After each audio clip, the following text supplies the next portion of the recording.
Jnana knowledge. Is God partial? మోహం సర్వభూతేషు నమే ద్వేషో స్థితిన ప్రియా ఏ భజంతి తుమాం భక్త్యా మైతే తేషు కపి అహం. Have you ever wondered why some people are rich and the others poor? Some are happy while others are sad. Is it due to God's partiality? After all, if everyone is God's child, how can He be partial to anyone? Let's hear the answer from Krishna directly. In this sloka, Lord Krishna says, I am equal to everyone. I envy no one, nor am I ever partial to anyone. However, I show some special favor to those who worship and serve me with devotion. I consider such selfless and dedicated devotees as my dear friends. Let's consider the example of a mother with her two children. To this loving mother, both her children are equal, but she will treat them as per their behavior. Lord Krishna also loves all his children, but he deals with different people in different ways. He protects his devotees who are righteous while punishing the wicked who act immorally. Before the war of Kurukshetra, Duryodhana wanted to seek Krishna's assistance in the war. Arjuna, the dearest devotee, friend and cousin of Krishna, also decided to go personally to see Krishna's help. When Arjuna reached Krishna's palace, he saw Krishna's guards receiving Duryodhana, who had just arrived. The two princes greeted each other and entered Krishna's chamber together. They found Krishna asleep while one of his wife was fanning him gently. Duryodhana went straight to the head of the bed and sat there, but Arjuna stood at Krishna's lotus feet with folded arms. While Arjuna gazed at Krishna's face, tears of love rolled down his cheeks. After a while, Krishna woke up. As he opened his eyes and sat up, his eyes fell on Arjuna first. Krishna later saw Duryodhana, who was actually behind his back now. He welcomed both and inquired the purpose of their visit. Duryodhana said, I have come here to seek your assistance in the war. I arrived before Arjuna, so it is only right that you assist me rather than him. Krishna smiled and said, I agree that you arrived first, but I saw Arjuna first. Further, the scriptures say that one should help the youngest first. So I must offer my assistance to Arjuna, who is younger to you. Duryodhana became somewhat upset seeing Krishna's partiality.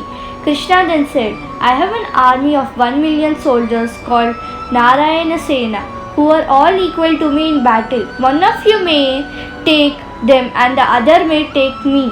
But I will not fight. I will not take up armies throughout the battle. O Arjuna, what do you choose? Hearing this, Duryodhana became anxious. He was afraid that Arjuna would choose the invisible army. How could an unarmed Krishna be of use during the war? To his surprise, Arjuna said, Krishna, I want you. Your presence is more precious to me than any army. Duryodhana's joy knew no bounds, and he could hardly conceal his joy. He thought, Arjuna is sentimental and not intelligent. He has forsaken a powerful army and preferred Krishna, who would not even fight. What foolishness! Smiling meekly, Duryodhana says, It seems then I am left with the army. I shall accept you. He then took Krishna's leave and departed. Evil Duryodhana neither had love for Krishna nor faith in his divine presence, while Arjuna had both prosperously. Krishna showcased these qualities of Arjuna and Duryodhana by apparently displaying partiality to Arjuna.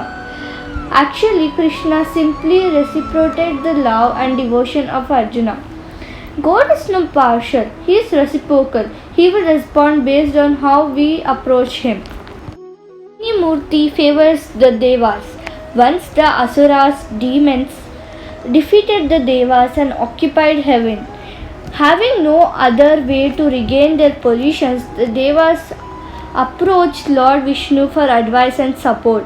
Whenever the devas get into trouble, it is the Supreme Lord Vishnu who rescues them.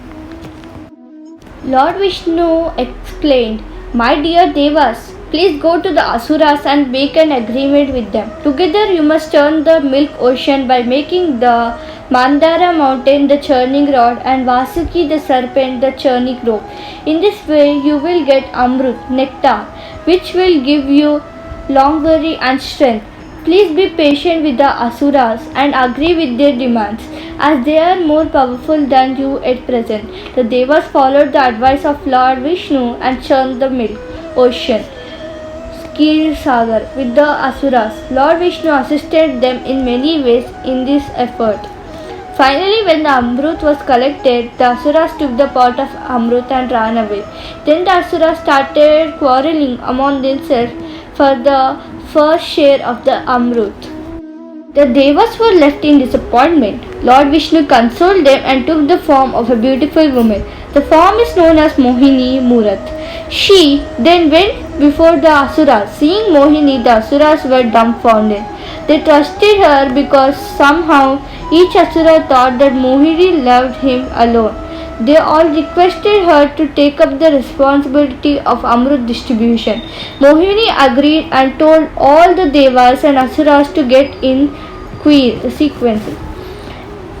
Mohini first went to the Asuras and beguiled them with her sweet words and gestures. She then began distributing all the Amrut to the Devas to provide them longevity and immortality. The Asuras were silent as they were unwilling to fight with the charming woman and spoil the chances of impressing her. But one of the Asuras named Rahu disguised himself as a Deva and drank some Amrut secretly. The sun god Surya and the moon god Chandra detected him and informed Mohini. Mohini, who was none other than Vishnu himself, at once cut off Rahu's head with the Sudarshan Chakra, this weapon, before the Amrut would enter his body. But Rahu's head being touched by Amrut became immortal. To take revenge, Rahu is believed to attack Surya and Chandra. These attacks are popularly known as solar and lunar eclipse. After distributing all the Amrut among the Devas, Mohini disappeared. In this way, the Devas became powerful and regained their positions in heaven. Although the Asuras also worked hard to churn the milk ocean and produce Amrut, they still didn't get even a single drop. This, however, was not due to Lord Vishnu's partiality or injustice, but his nature of reciprocation towards the devotees of the Devas and justice against the scheming Asuras who had run away with the Amrut. Further, it would be very dangerous to give Amrut to the Asuras, who were inherently evil and envious. They would unnecessarily trouble the innocent, including children, women, brahmanas, and cows. Had the Asuras received Amrut, Hayok will have regained the universe. Hence, the god prevented them from having Amrut. The Lord ensures the people to get what they deserve. The Lord reciprocated Arjuna and the Devas' love, while he treated Duryodhana and the demons differently. On similar lines, if we approach him with love and respect, we can experience loving representations from him. Read the next sloka and the stories for a deeper understanding. I heartfully thank Gaurangadas Prabhuji for giving the key slokas of the Bhagavad Gita in simple stories for us to understand. Please like, share and subscribe and be ready for the next episode.